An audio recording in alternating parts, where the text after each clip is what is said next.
My name is Sister Mary Armella Petrosky. I have been in ministry for 70 years. The seed of my vocation was planted in my heart the day I was born.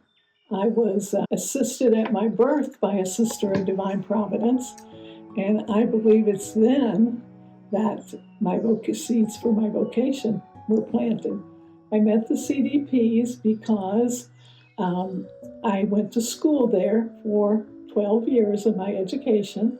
We lived on the property of St. Camillus Academy, so geographically, I was in the midst of the sisters at all time, in the classroom, after school, on the weekends.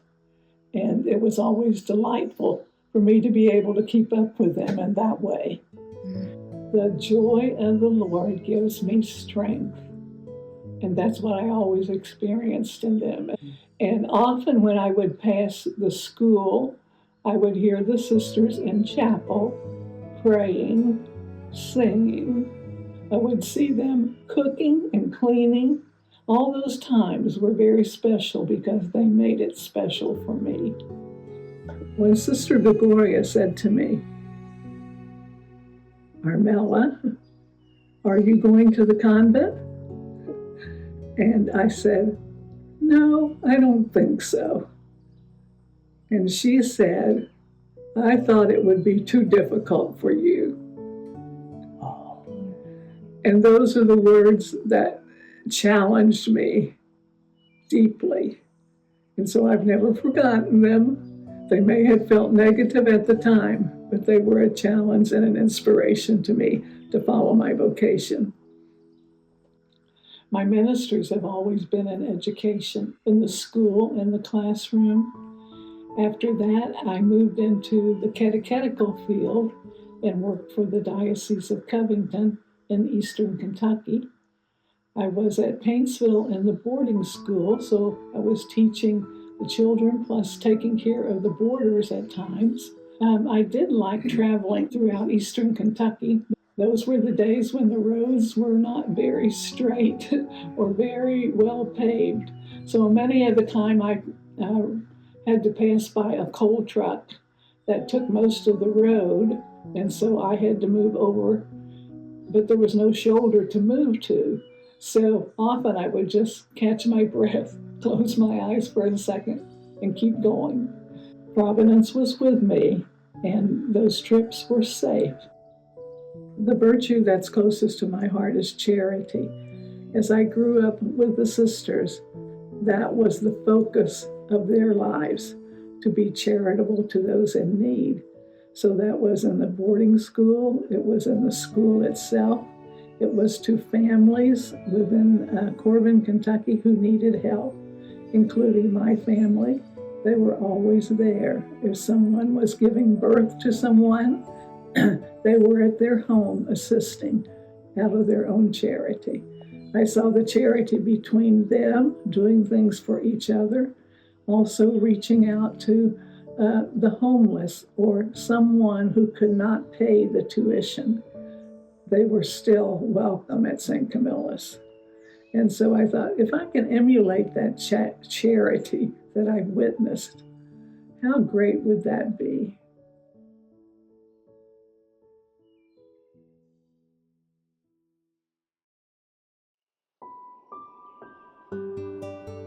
Sister Jackie Jack.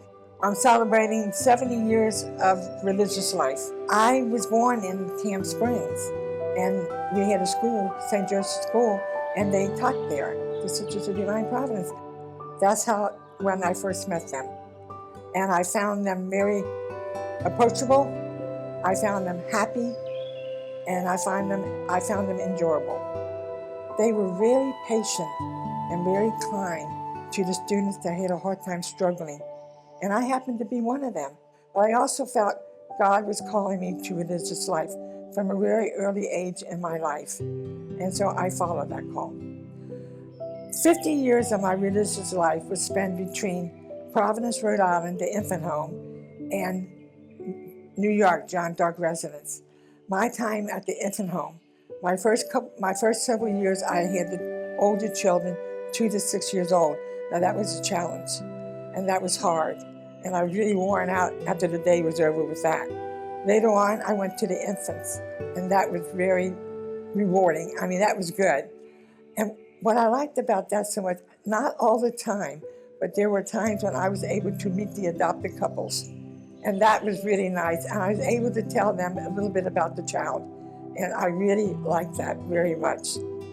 And then at John Dark, I was in charge of the housekeeping department. It was nice getting to meet all these girls. I liked it when at night when I would go up and make my rounds. They would be home from either work or school, and I was able to talk to them, and I got to know them on a much different level. And that was very nice, and I really enjoyed that. When I had time, I helped in a soup kitchen at St. Francis Xavier. You really didn't have to go to a soup kitchen to help out. Just go out on the street and you saw the homeless. And there were times when I would make sure I had change in my pocket that I could give them, or I would make a sandwich and wrap it up, apple or orange, and when I would go out, I would just hand it to them. And that was one way of ministering to the poor outside of what I was doing in the house. I got a phone call for the St. Anthony Messenger. I thought, oh wow, maybe I'll try this. And so I did, and I did good. It really boosted my self-image.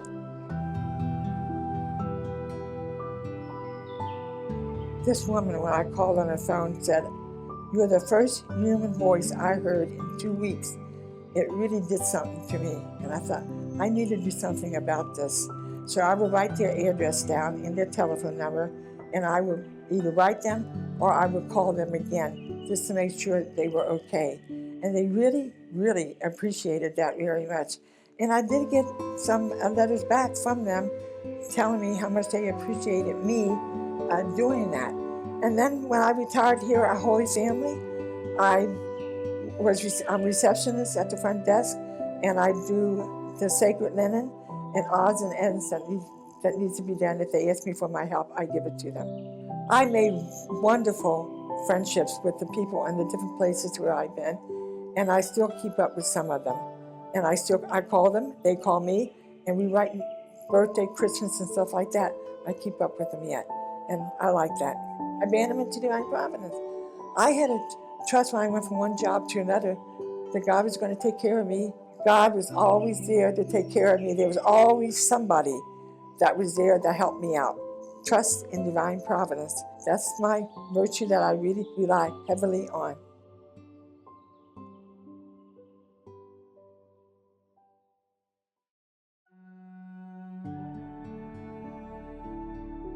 I'm Sister Janet Carr.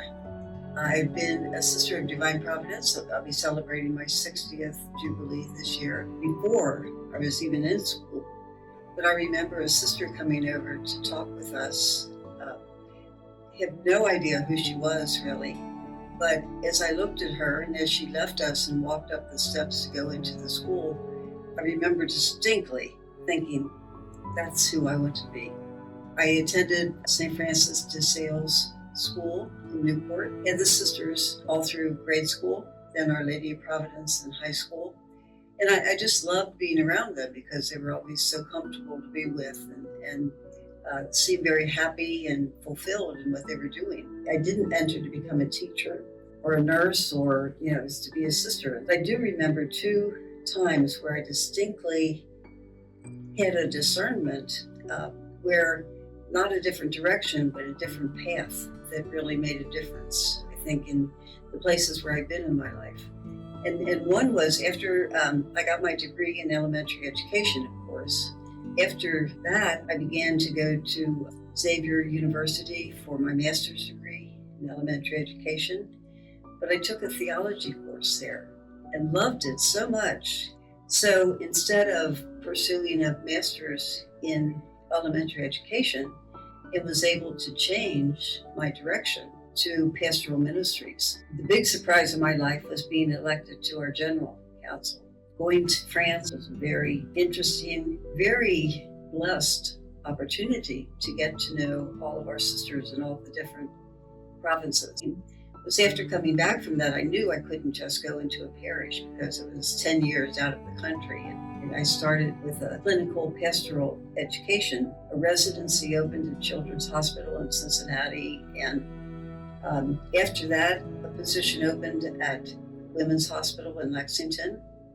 So that started me on a path which I never expected in my life, in hospital ministry.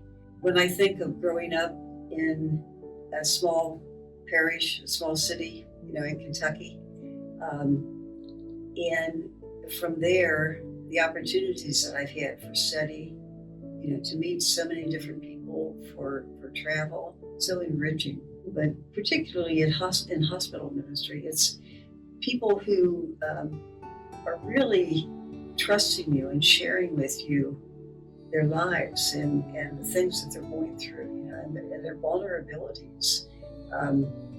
To be in a death situation with the family and they've trusted you to be there, sharing that with them, or young women or women who are in formation, and sharing their life and their concerns or feelings about things. So it's just that feeling very humbled at being trusted in that way that they share that. I've really loved every place that I've been, all the work that I've done. It definitely has been a very fulfilling, happy life.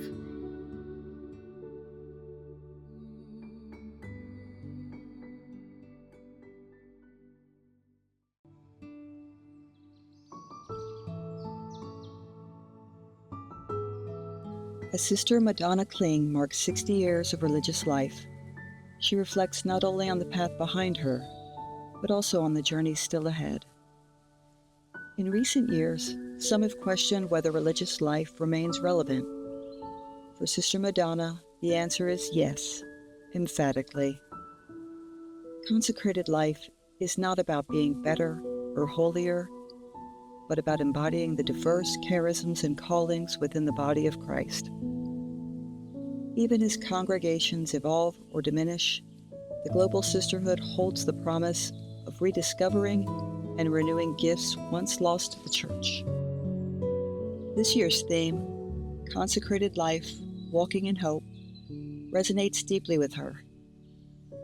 It speaks to movement and trust, holding fast to hope even in uncertain times. Hope, she believes, is what people long for today. It gives life its strength, its soul. Even in times of sorrow or change, hope and joy in the gospel remain central. For Sister Madonna, these 6 decades have been more than a milestone. They've been a sacred journey, one marked by joyful service, shared mission, and growth through community. She has lived with others, ministered across the United States, and experienced change with grace. Through it all, she has held on to hope, not as a static virtue, but as something lived, learned, and shared. Her journey has been shaped by many: family and friends, her CDP community, other consecrated women, and countless men and women she has served alongside. From New York City to small towns in New Hampshire, she has found inspiration in the lives of those who live faithfully, joyfully, and with their eyes on God. She carries deep gratitude for their witness and for the God who brought them into her life. Even now, Sister Madonna remains a student of the gospel life, still listening, still learning. She is committed to passing on what she has received, encouraging others to follow Christ with courage and openness. Each day brings new opportunities, new surprises, and new joys. She finds special strength in these words of Pope Francis. Like Simeon, let us also pick up this child, the God of newness and surprises. By welcoming the Lord, the past opens up to the future. The old in us opens up to the new that He awakens. Let us be moved by the Spirit, live in expectation, and then one day we will embrace Jesus, who is the light and hope of our life. For Sister Madonna, this has been and continues to be a life rooted in joyful hope.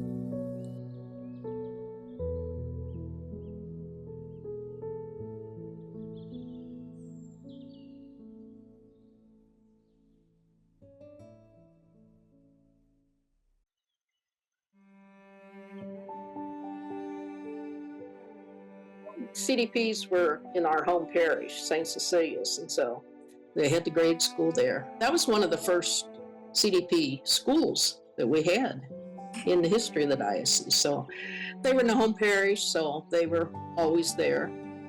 After fighting, I guess, saying no to that invitation, I finally came to the conclusion, well, God is calling me to religious life. So then there was like this peace that settled. When I was in Duluth doing pastoral ministry in the hospitals there, visiting some of the natives. This one time I was there when this person had died, and he invited the family to take their tears and make the sign of the cross on their deceased father. And that was so moving. So now I can pass that on and do that with others, because I think that was such a moving time for the family as well as for all of us. It's like being at the foot of the cross. You can't take Jesus down. So when you're walking with these people, you're standing there with them. You can't take them off the cross. They're still going to have these experiences, and you can't do anything about it, but be there. After I had my master's and had, free summers, wasn't going to school, I asked about doing volunteer work with the natives, and none of our sisters were doing that, so that was a new thing. So I volunteered on the Navajo reservation for several summers. It was just a wonderful experience. And then got brave after a few times doing that, and I asked if I could go full-time. From there, I went to Pine Ridge here in South Dakota. I went to Duluth, Minnesota, asked me to start. They wanted to start a department for Native ministry for their 5 reservations. And so I went there for 26 years, and then I was and that's the Anishinaabe, so Cherokee or Chippewa or Ojibwe Indians. From there, I went to the Acoma Indians in the Southwest, which I love the Southwest. It's just so meaningful there, and there's something special. You're so in touch with nature and simplicity, and the whole thing that Pope Francis was pushing about how to restore nature and not destroy it anymore. What a better world it would be if we had all listened to the native cultures, whether they be native in the U.S. or wherever. That closeness to nature, the closeness to family, and seeing as the natives do, we all exist. The creators created us all to be in that circle of life. Disney has a song, The Circle of Life, one of their movies. But, that's the native concept, that you're all on it. Everything that's created, it's on that circle, whether it be human life, plant life, animal life, the rocks. We're interconnected.